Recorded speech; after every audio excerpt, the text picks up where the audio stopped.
Саламатсызбы. Менде төмөндөгүдөй суроо бар да.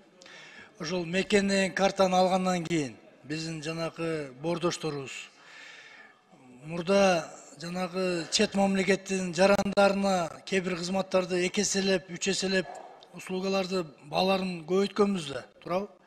Кыргызстандын жаранына мисалы 1000 сом болсо, Россиянын жаранына же чет элдик жаранга 5000 сом, 3000 сом кылып 2 эселенип дайыма көп жерде. Ошол мекендеген карта менен биз катары эле Кыргызстан жараны катары эле төлөп калсабы? Ооба, мен жана айтып кеткендей, ошол мамлекеттик гана жумушка, анан шайлоого катыша албайт. Калганы бүт биздин жарандар кандай укукка ээ болсо, мекен карта алган биздин боордошторубуз ошондой укукка ээ болот. Анда бул мекен карта тез аранын ичинде практика жүзүндө ишке ашырыш керек экен. Андан кийин жанагы мобилдүү приложение деп коет го, азыр эми дүйнөдө цифровизация кези. Ошол мекен картты сөзсүз түрдө баягы телефонго байлап берип, ошол боюнча атайын программа иштеп чыгышыңыздар керек. Мобилдүү приложение. Ошол мекен картанын ээси ал жерде бүт баары жазылат да картанын ичинде, туурабы? Кандын канчанчы группасы экенин, тиги бул бүт данныйлар жазылабы ичине кирип? Жана биздин ID карта эле болгон эме болот, ичинде бүт бардык маалыматтар болот. Сиздер азыр Минцифрага дагы сунуш берип, ошону автоматтык түрдө жанагы мобилдүү приложениянда киргизишиңиздер керек. Биздин ошол боордоштор, бир туугандарыбыз жыргагандан башка паспорттарды алган эмес. Ошолорго жеңилдик болуш керек. Анан жана 10 000 сомду атпайсызбы? Ал эми картанын өзүнүн себестоимосту бир 150 сом эле турат.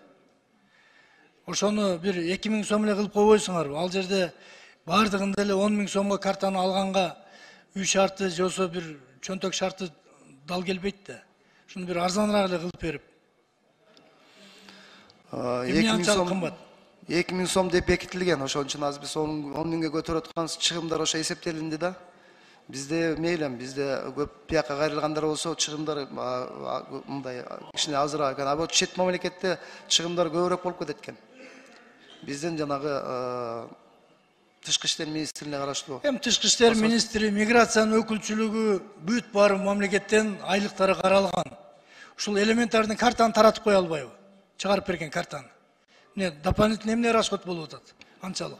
Эми бул жерде ошол алып баруу жактары, эми ошол жакка бердин жасалгандан кийин алып барылат баары тең паспорт, ошол чыгымдардын баары эсептелинди да. Эми 10 000 сом мен бердим 10 жылга. Жылына 1000 сомдон. Жок. Сиздин чөнтөгүңүздө азыр болушу мүмкүн бир 10-15 000 сом. Ал жерде үйүнөн мекенин таштап барып иштеп аткан киши ошол айлыгын күтүп, ошол 10 000 сом өтө чоң акча да кээ бир катмаргачы. Ошону туура түшүнүш керек да. Мен 10 000 сом болушуна каршымын, негизинечи. Каршымын. Болгону максимум макул бир 4 000 сом болсун. Рахмат.